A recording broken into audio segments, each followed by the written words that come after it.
All right, I'm going to go ahead and get us started, and I know we have at least one other member that should be joining us soon. Um, so I'm going to go ahead and call this work session to order. We are noticed today, December 6th, from 2:30 to 3:30 p.m.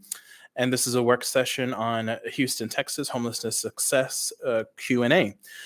So this is a great opportunity for us to learn, ask questions, and have some good back and forth with the Houston delegation.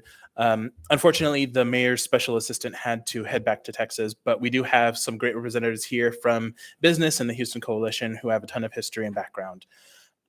So let's go ahead and take this as an opportunity to learn from their history, talk about our role as a municipality and as the legislative branch, which I know comes up a lot, and ask questions about the work that we have ongoing, like the next step, emergency cold weather shelter, or any other facets of the work that folks want to get some other perspective on.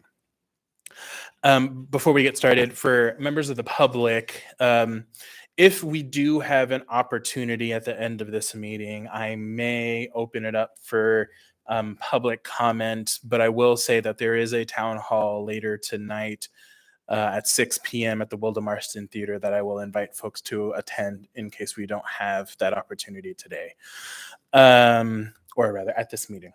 Okay, so with that, let's go ahead and start with some perfect timing, with some introductions and any opening remarks that our Houston friends would like to make.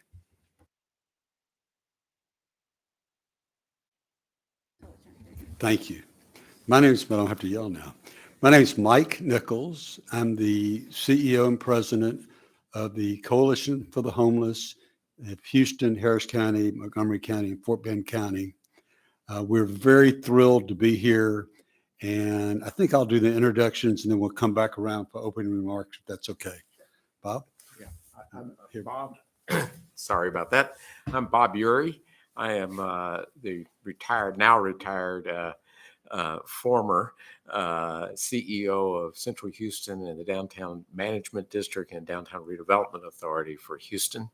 And I was in that role for multiple decades, and like 4, and have been involved in homelessness through that whole period of time, including getting to where we are today. I should mention I also I do serve on the coordinating committee for the coalition.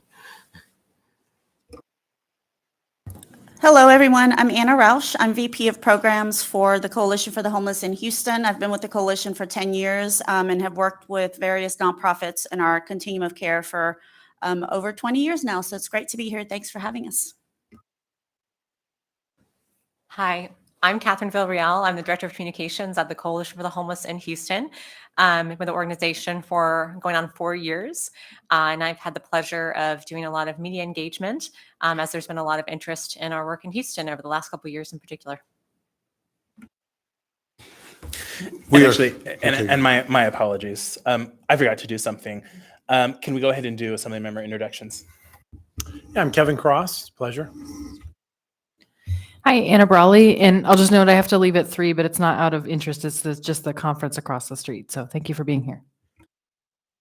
And Felix Rivera, and just so you all get a sense of where the areas we represent, Chugiak Eagle River, West Anchorage, and then Midtown. We are thrilled to be here in Anchorage. We've learned a great deal, and really we want to be here to be a not only just a model, but to talk freely and openly about things we've learned over the last 13 years of the Way Home, which is our overall homeless response system that's really been in process since 2011. And although the coalition has existed for 40 years, and it's a chance for us to talk through how we do things, what we've done.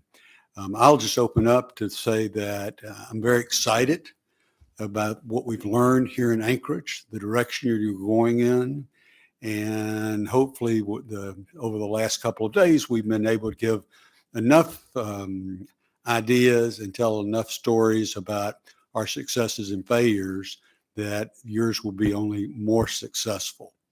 I would say that the Los Angeles Times editorial got it right when it said what could LA learn from Houston? And I'd say they got it right when they described that we had a really good organizational structure. We had a focus and pragmatic approach, and we were successful at scale. Since 2011, more than 30,000 people have been housed in permanent housing. And I want to stop here and give a definition of permanent housing, because sometimes people think it's just moving someone into a place habitable for human beings. Permanent housing, in my parlance, and I think in HUD's parlance, is a real unit with a lock and a key, generally with a lease in the individual's name to give accountability, heating, air conditioning, refrigeration, place that a person can live long after that person has overcome the trauma of homelessness. In addition, it is subsidy for that rent, because the person coming out of homelessness is not going to be able to pay a full rent. In Houston, that very much means using housing department vouchers, but there's other times and other ways to get that subsidy for rent. In every case, the individual has to pay something toward that rent, some portion of their earnings. And last is professional case management.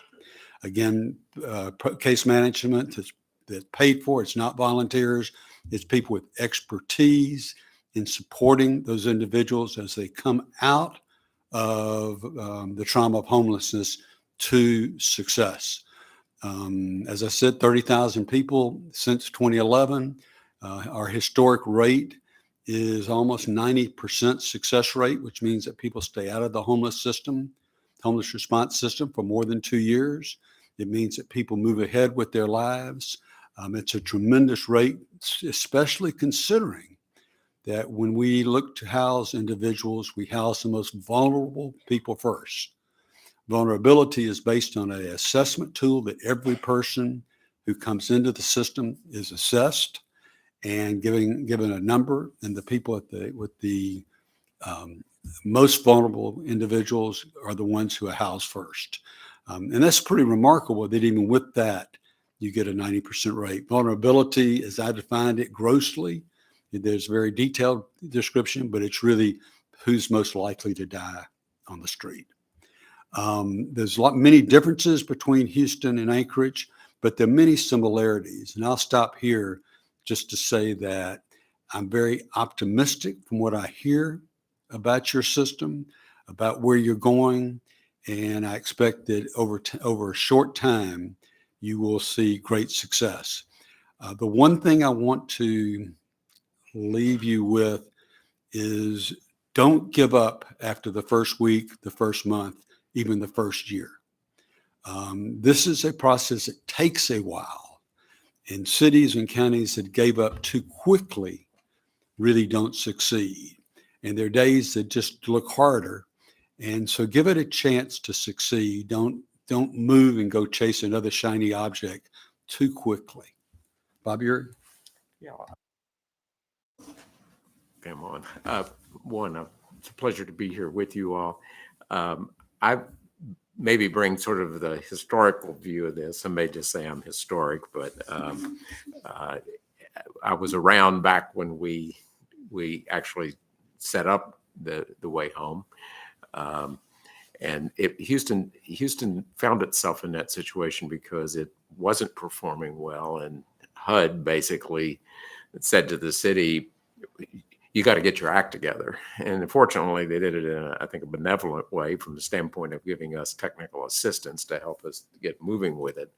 But that led to the beginning, the foundations for the way home. We, at that time, had engaged an individual named Mandy Chapman Simple, who was working for the Corporation for Supportive Housing in New York, although she's a resident of our region. And Mandy, we started with a housing first approach, and we haven't deviated from that.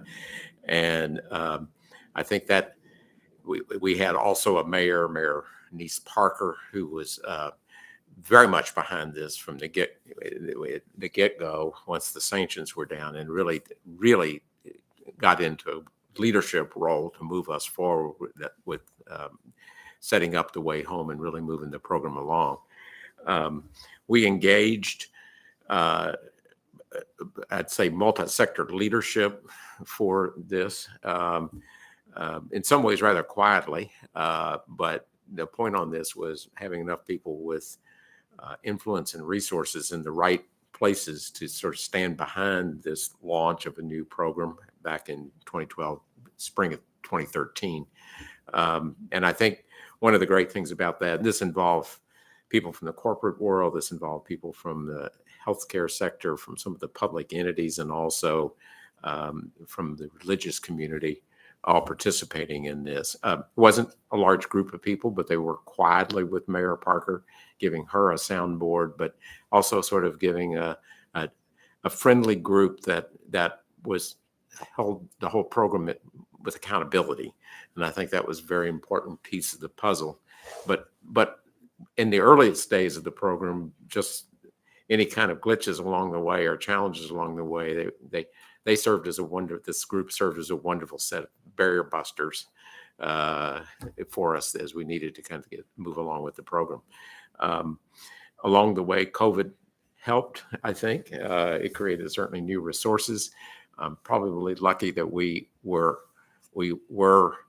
where we were in the bringing the way home up when COVID hit, because we didn't have to go, or we already were organized, is probably the way to say it. And others can say more about that than I can. But I think that ended up being extremely important, because it sort of, with federal aid, really began to kind of put our program on steroids, which is really fantastic. So the acceptance in the community is there.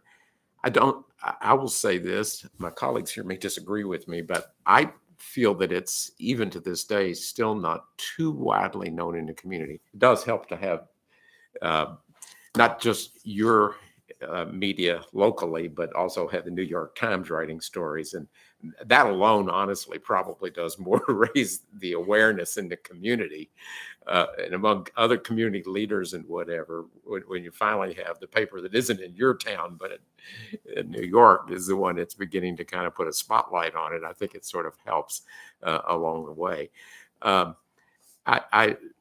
The other thing I'll just say is the commitment of the folks right here with me and others means everything. And probably the way to say it is they're more than me, but they're living this, they're living and breathing it, and they have been doing that for quite some time. And their level of dedication to making the program work is really, I think, hugely significant, and it sets us up well for the future. And hopefully we continue to keep going with it. Obviously, we've got to face a challenging issue with more money at some point. We and you, I think we've all benefited with COVID and ARPA money, and so we've got some work ahead in terms of keeping the program, keeping it moving. And I don't want to imply that it would ever stop, because I don't think it ever should.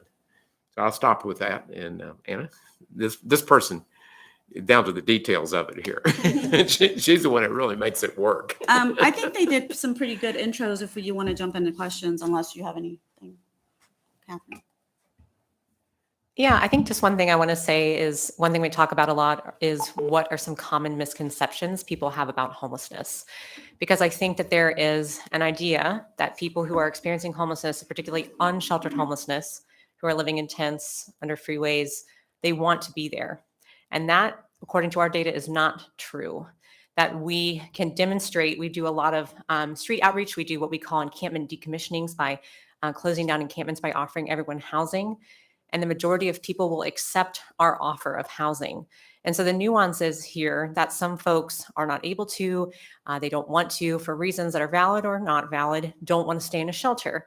because the shelter situation might not work for some folks. But it's a different offer on the table when you can offer someone their own apartment, and people are much more willing to take that offer. So again, I offer that. We have numbers on this that we track about people who are willing to go into their own apartment, but I think it really does undermine that idea that people who are homeless and unsheltered want to be in that situation. And I guess I just want to add one more item that I think is so important to the people of Anchorage and to the political leadership, is that sometimes we can get caught up in the issue of the morality of solving the homelessness issue. I'm a business person. I made my career in business with Cisco Foods. And I look at the fiscal nature of this issue. And one of the things we know in Houston is that it costs us about $21,000 a year per person to house somebody in this tripod of services, housing, and vouchers. The estimate currently in Anchorage is about $30,000, $31,000. But one of the things you have to compare is the cost of doing nothing. And there's a cost in it. There's a moral cost with people dying, but there's a fiscal cost also. And some of it's easy to calculate. Cost of police and ambulance and cleanup, the loss of business are a little easier to calculate. A little harder is the hard cost of people going to the emergency room. Numbers around the country run from $40,000 to $60,000 a year. The cost of people sleeping on the street. I think it's higher. I think it's higher by the time you add the emergency room in there and other demands. It's a much higher cost. And the cost of the loss of business is higher. Bob represented the downtown management district. And because of the significant number of people who are experiencing homelessness in downtown, make people not want to come downtown. And that's the same thing that's true in suburban areas. So it's not any different. But there is a significant cost, and the cost to solve the problem on an ongoing permanent basis is so much less. And the last is it's not an ongoing cost. When you build shelter, it's just an ongoing cost because there's still people who are going to come back. When you put people in housing, they begin to solve all the issues that they have with the trauma of homelessness. Step back 1 minute about another misconception, Catherine, is that homelessness is somehow caused by drugs and alcohol. Our studies are very, very good, and the data shows that 90% of homelessness is caused by economic issues, a very small part by drugs and alcohol. Now, once people have to deal with the trauma of homelessness, alcohol and drugs do become a significant problem, as it would for me if I was living on the street. And so one of the things that happens is once someone gets housed, they begin to solve those problems. They begin to be a productive person in the workforce. They begin not to be hanging out on the street corners. It's a really great solution. I see a police officer in here. I did a little while ago. It's a real issue for police. They don't want to spend time dealing with this problem. They want to deal with real crime. And I think it's a big savings to them when these folks get housed. I'm done. Thank you, Felix. No, thank you all so much. Before I turn it over to questions, I just want to note, even though we're a small crowd today, there's a lot of people traveling, a lot going on. I am going to make sure that we share the recording of this with the full body because there's a lot of great tidbits that you all have just shared. And then hopefully once we get to the Q&A part, you'll share even more. I want to, if you don't mind, Mr. Cross, start with Ms. Brawley because I know you have to leave in a few minutes. So if you have any questions that you want to start with. Yeah, I do actually. And again, I apologize for having to leave early. And I'll preface both of these questions by I really applaud your work. I don't need convincing in terms of that this is the right way to go, and certainly I'm an advocate for that. So don't take these questions as skepticism. One, I'm curious what your basically what your recent trends are. I'm glad you mentioned that economic issues are the reason most people end up on the street or end up without housing. And I'm just curious if you've seen an uptick in that. I don't know what your housing market looks like. I know many cities are experiencing a housing crisis of various kinds. We're certainly behind on building. Anyway, so that's kind of one question. Have you, even with all of your efforts, have you also seen an uptick? And then my other question is, I'm curious what your shelter system looks like. And again, I'm not asking because I believe that's the only answer or that's where we should be focusing our resources, because housing is the answer. But I'm also curious, just recognizing that there are valid reasons for emergency shelter that serve different populations. So I'm just kind of curious how that fits into your system overall, in addition to the trends question. We are not seeing an uptick in people being evicted and becoming homeless. There are, of course, people becoming homeless, but for the most part, there are a lot more people that are on the eviction dockets in our counties that are not ending up in the homeless response system. And so overall, since 2012, we've seen a 60% decrease in homelessness. And then this past year, we had a 17% decrease in unsheltered homelessness because of all the efforts we made to decommission encampments and house people from the streets. We have a very active landlord engagement process where we have a team that goes out and recruits landlords. We do offer an incentive fee. It's $1,600. That is in lieu of a deposit, and they can keep it for whatever they want. But the landlord engagement process has really been a game changer for us. We learned to do it after one of the many hurricanes we've had. And our landlord engagement team goes out and recruits landlords and gets them to work with us, demystifies assumptions around homelessness, and they sign an agreement with us agreeing to, lease units to the homeless response system. Because we have housed so many people, and a lot of those are, singles or couples that are using one bedrooms, we're starting to feel the tightening of the housing market. I just also want to clarify, we do have a lot of apartments in Houston, like multifamily, a lot. We do have it. And traditionally in the past, we've always had a surplus of units that we could tap into scattered site in the system. But again, because we've housed so many people, and there are people that are leaving more expensive units and going down into CD type units that we normally house our clients in, we're starting to see a little bit of that housing crunch where it's tightening a tad bit, but not so much that it's like impeding what we're doing. So knock on wood, we're still very fortunate when it comes to that. Regarding emergency shelter, we do not have a lot of emergency shelter in Houston. We don't have the extreme weathers, the freezing temperatures. If we do, it's rare, and it usually happens in early, January or February. And in those instances, the counties will set up like warming centers for people to use temporarily, and then they leave. Same thing in the summer months. It gets really hot in Houston. And so if it gets over a certain temperature where people might have heat stroke, then they'll open up some cooling centers for people. But that's for anybody to use. That's for like senior citizens, anyone that doesn't have access to that. The emergency shelters that we do have are primarily either privately funded or get a small fraction of, any government dollars.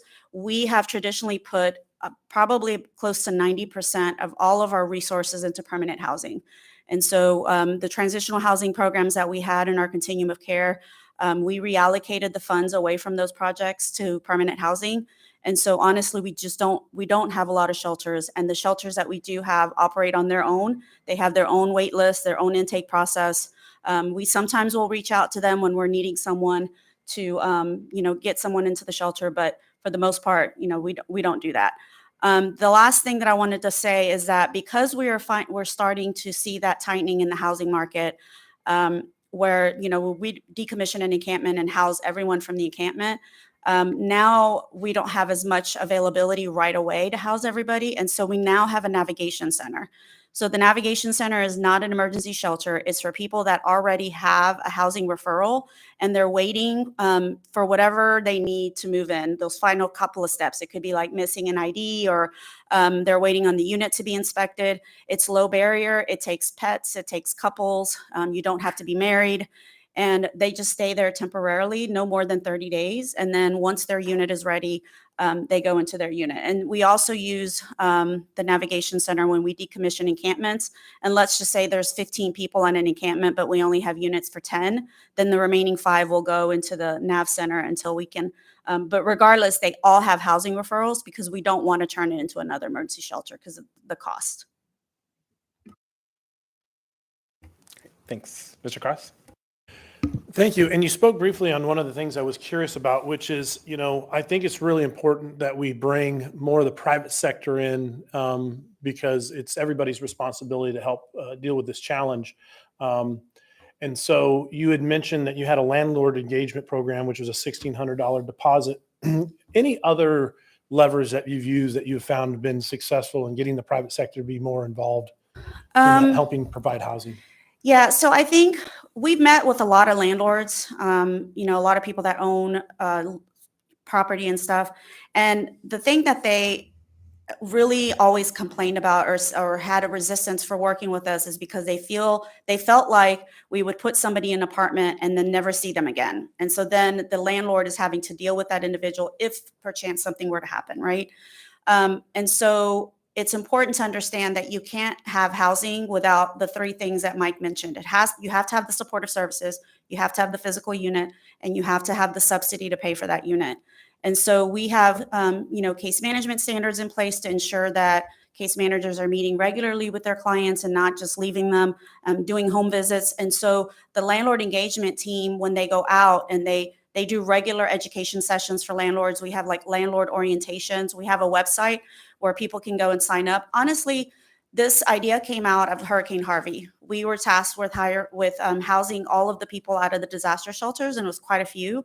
And so the mayor put a call out, and also the apartment association president and just said, hey, if you're a landlord and you have units available that you would be willing to lease to get people out of the disaster shelter, then please let us know. And within 24 hours, we had 3,000 market units available to us. And so we thought, okay, we could totally do this for homelessness, right? And it's all about educating the landlord and helping them to understand that we are going to be their advocate. Like that team is their case manager. And so they don't have to worry about, someone falling through the cracks. If they have any questions, they can go directly to our team. If they need help preparing like a voucher packet, sometimes those packets are very confusing. Our team will help them complete the packet and submit it. Sometimes they'll even drive it to the housing authorities or to the provider to do all that. We help with gathering paperwork. We help with facilitating. And then we have weekly landlord engagement work groups where the landlords come together, the ones that are participating, and they discuss issues that they're seeing. They talk about like what help they may need. And the $1,600 landlord incentive fee, in order to get that, they sign an agreement with us that says, we agree to lease this unit to you, to the homeless response system. We will agree to waive some of the criminal background restrictions. They can keep that money, $1,600. It's in lieu of a deposit. But in exchange, we would ask that you not evict someone. So they come to us if there's an issue and we move that individual and then use that unit for someone else. And so it's really about maintaining that relationship and helping them to understand that we are going to support them. And so, of course, the more landlords that do it, then they tell their other friends, their landlords. And then we invite landlords to come to the work group just to listen and ask questions. And it's really, really been effective. So they're already talking about doing that in the next step model. I know there was some funds in there for landlord engagement and holding fees. That's another thing, because again, as we're starting to experience that tightening housing market, if there's a unit available and the landlord says, okay, I have this unit, we're trying to get the client ready. We're trying to get their paperwork. We're trying to get, the voucher packet filled out. And so if somebody walks in off the street and says, I want that unit, here's my deposit. It's a business. The landlord's going to, go with that person. And so we lose that unit. But if you pay a holding fee and say, we're going to pay you X amount, $500, let's just say, and we just need you to hold that unit offline. Don't give it away to anybody. You're not losing any money at this moment. We're going to fill it. And so that's another strategy we've used as well. Thank you. And I think what you said here is really important, is that you work with the landlord. Mm-hmm. And sadly, unfortunately, what we see is that doesn't happen here. We have a lot of fantastic programs and there's a lot of rental assistance, but what happens is typically, our vacancy rate, they say it's 3, but it's really closer to 2. I don't know what the vacancy rate is in Houston, but you understand that when rent's that tight, what happens is an individual place somebody, and then what happens is next thing you know, you may have leased out to 1 or 2, there's 5 people living in the unit. And then you have to deal with that and the unintended consequences, the damage to the property. When the landlord goes to try to refute that, oftentimes Alaska Legal Services with a nonprofit will represent them, but the landlord doesn't have any representation. He doesn't have a team of attorneys at it. And so there's this apprehension, which I'm just going to avoid that altogether. So I think what this building this bridge and working with property owners who want to try to do the right thing, but not get abused for it is very important. So, and I really appreciate that. The next thing I wanted to ask was, you know, I've always just looked at our unhoused as just traumatized children who grew up, right? And so we draw this line in the sand and we say, hey, you reach this age, but there's just so much childhood trauma that then they carry into adulthood. And we're dealing with these issues. So how do you work with, whether it's your local OCS or, you know, your foster program, and trying to mitigate and make sure that next generation of people experience homelessness or issues? How does that synergy work in your organization to help those individuals? We actually just received, a couple of years ago, we received funding for the Youth Homeless Demonstration Program. It's for, you know, making sure that young adults 18 to 24 don't fall into homelessness, and those that are homeless get out of homelessness as quickly as possible. And so part of that is connecting to school districts and foster care programs so that kids that are aging out of foster care have a place to go. And so that has been a huge shift in our model when we got those funds, because it's all tailored specifically to youth. And then as far as like the adults, once they're housed, so everybody's different, right? Everybody has a different set of needs, but everyone has a service plan when they enter a permanent housing program. And so the case manager creates that service plan with that individual based on what their needs are. So if they need therapy, if they need to go see a psychiatrist, or if they have diabetes or anything like that. And so that is put into the service plan so that the individual is addressing. And so that's those needs as they're in the project. And so as they're supposed to achieve stability, whether that be income, if it's permanent supportive housing, that means they're going to be in that program forever, because permanent supportive housing is permanent. If it's rapid rehousing, then it's for people that are newly homeless. They need help getting back on their feet. They need help getting employment, whatever it may be. But it's all about connecting and making sure they're utilizing the resources for mental health, for physical health, all of those things. It's about supportive services.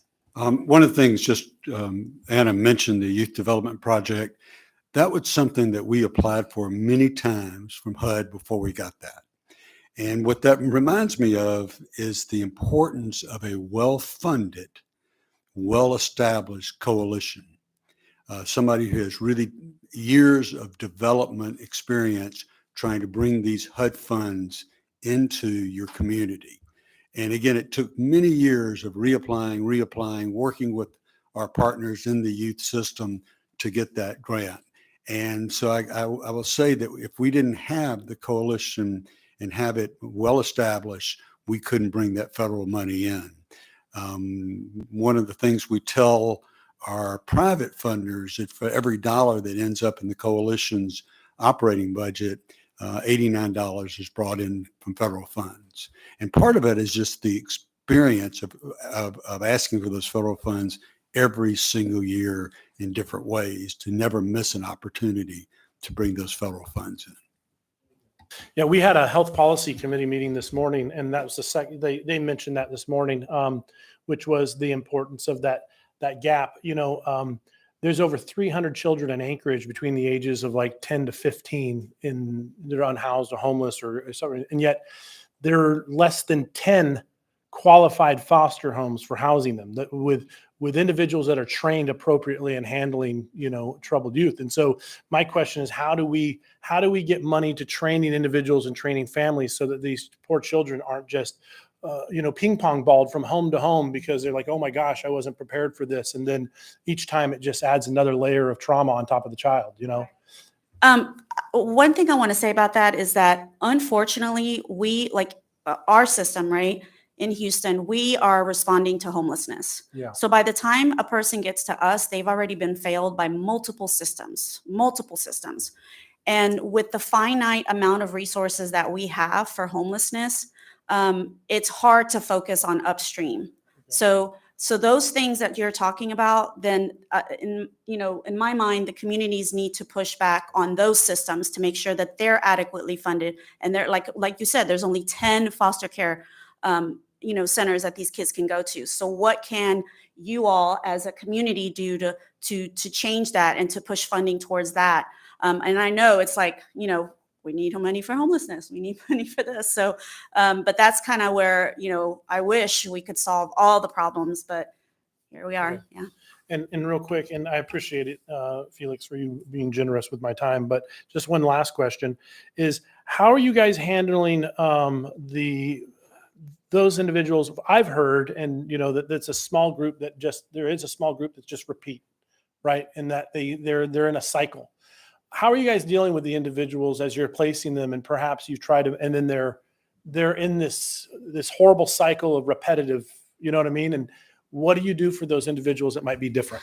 So we have it's been called many different things, hot list, high acuity list. We have a list of individuals in our system that are either we haven't been able to house, or we've housed for like a day and they left. And we still can't figure out what to do, honestly. These are individuals that are, that are dying on our streets, that are freezing, that are in the heat and, having heat stroke. And I've talked to them numerous times. I know who they are, and we offer housing. We have an option for them, and they say no.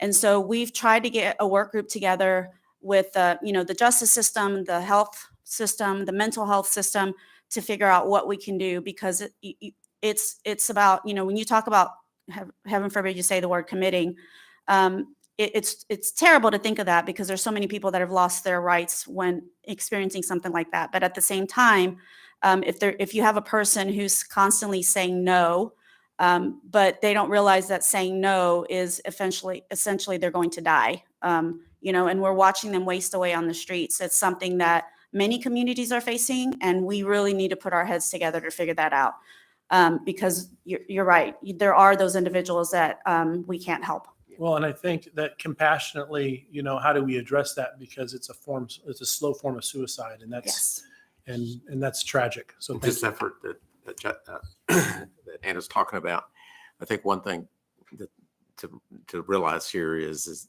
we have exactly the right group of people in head, sort of very quietly together working it. But the goal is to really work with some of the folks who we know basically are so conflicted. There's so many issues with them that it feels unsolvable. That the idea is to do whatever it takes.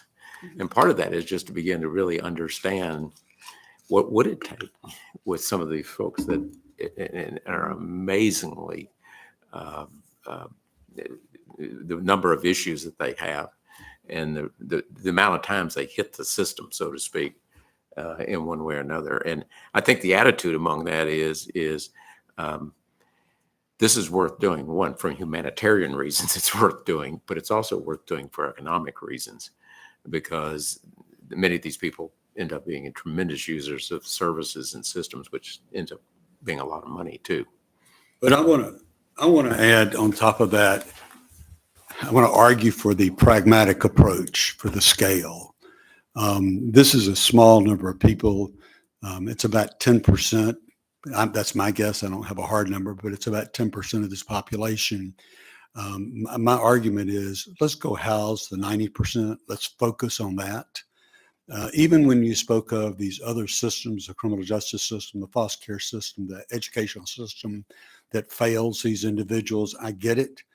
I'm a proponent of saying, let's look at this one system of homelessness. Let's get it right. Let's show the public what can be done when government works well with the private landlords, where government works well with philanthropy, and where we can actually see the success. Because once we see the success, and I'm watching in Houston first we did it with parks, then we did it with in homelessness. You watch this success. People want to try it with more difficult situations. And I would say education would be somewhere along the next line of people saying, what can we do to really get this right? There is a good solution on homelessness. But to focus on that first and show the public what good government can be goes a long, long way.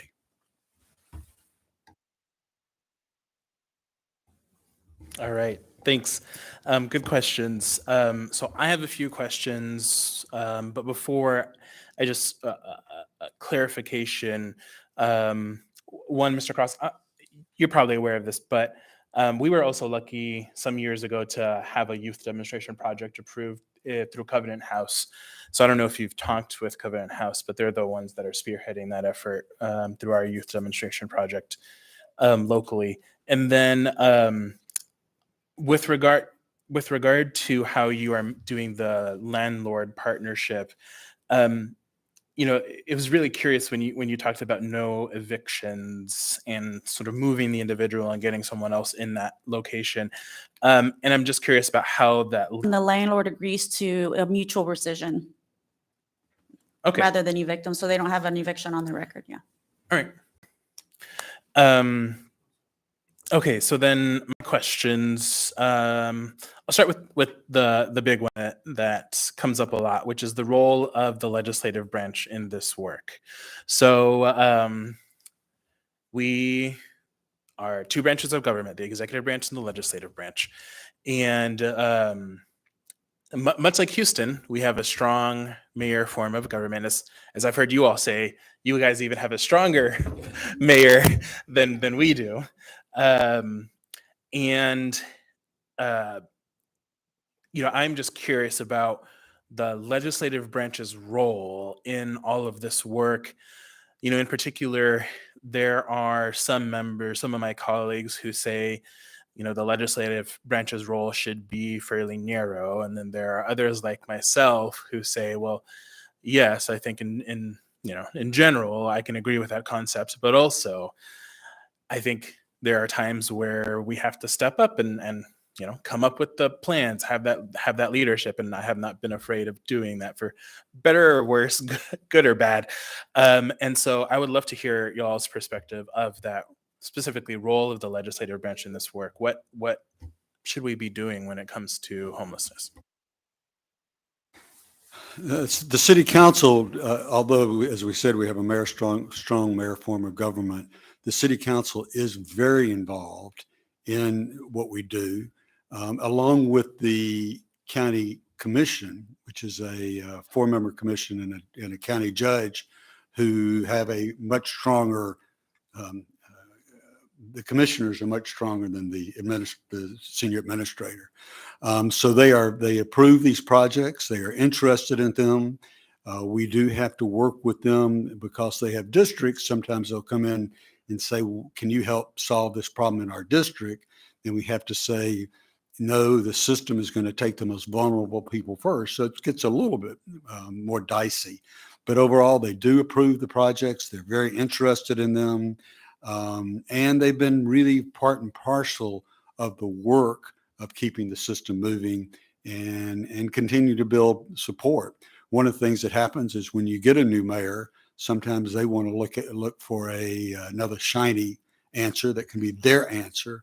And the city councils, they're helping us keep the ball moving forward. So I think they play an important role. Bob, do you want to add to that? Well, I think they do. Sorry, this one day.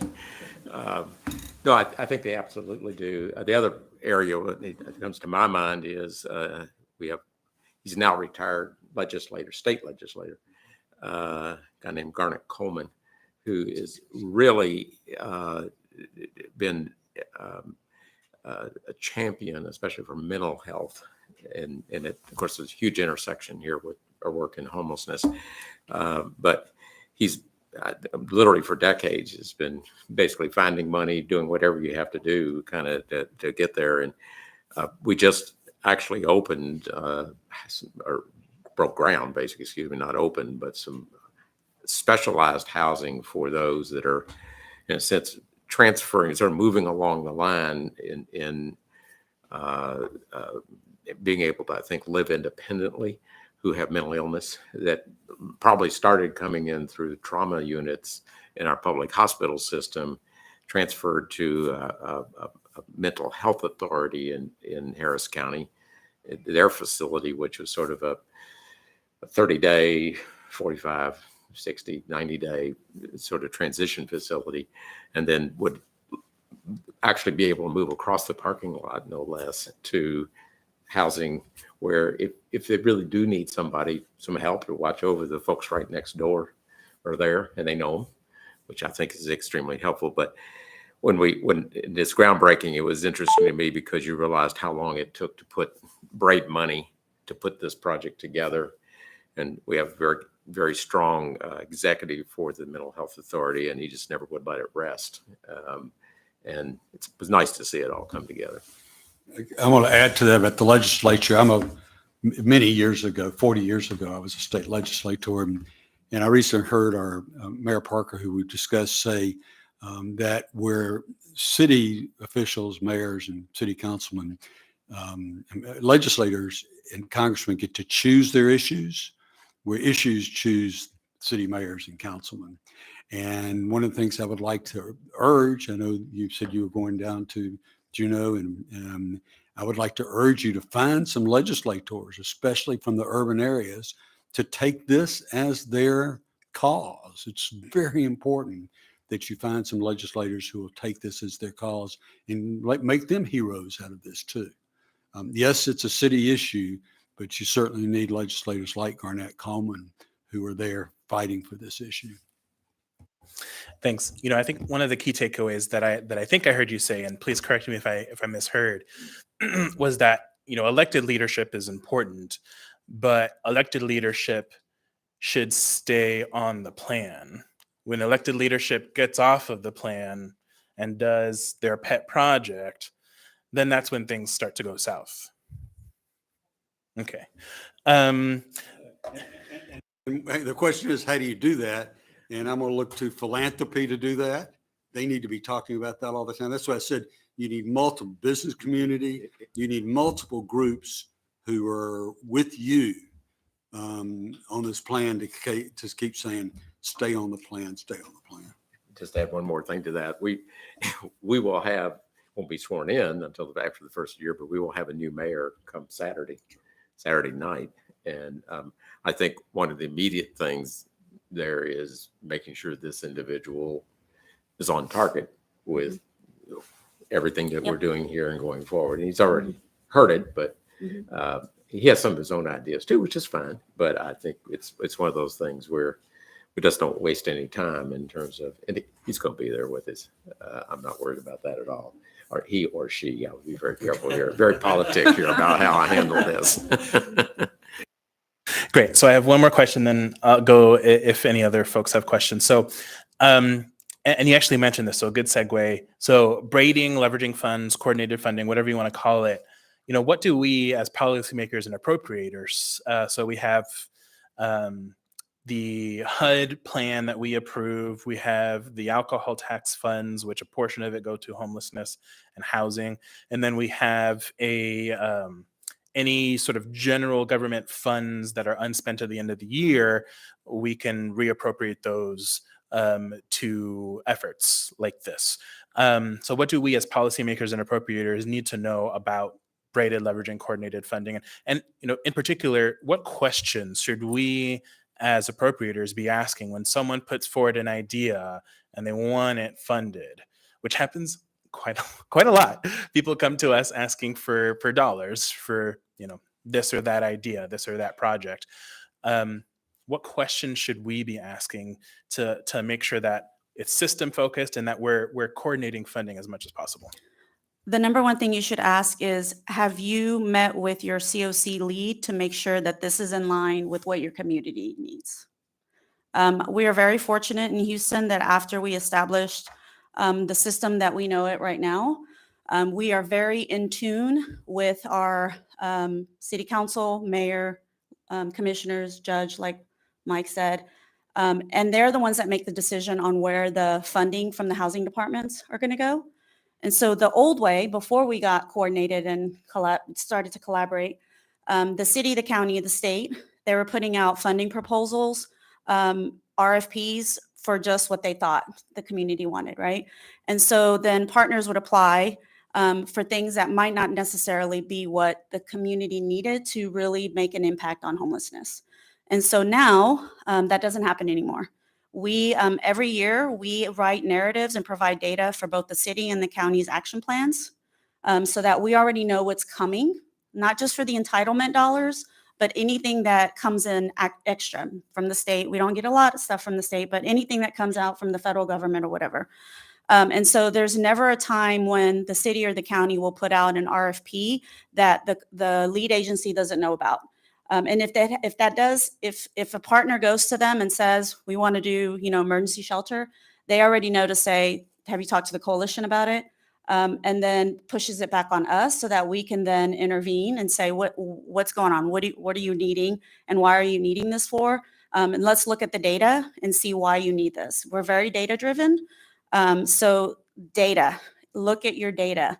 So if someone is coming in wanting funding for whatever it may be, ask to see the need, to demonstrate the need of why you're actually needing this in your community, and try to start directing those funds to what you actually will make the largest impact for. Yeah, that's. Something, one of the things you listed the different resources that were possible. And if you look at our system, and I don't know the details of yours, the resource that you did not mention were federally funded housing vouchers. Now, that's a huge resource for us.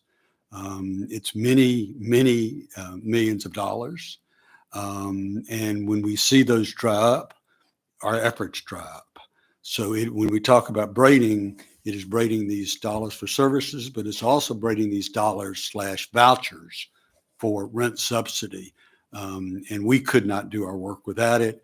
The coalition in Anchorage has a great relationship with HUD, and somehow, that work needs to be done to get those vouchers and have a special preference for homelessness. HUD supports that, and it's just a matter of having the political strength to get that done.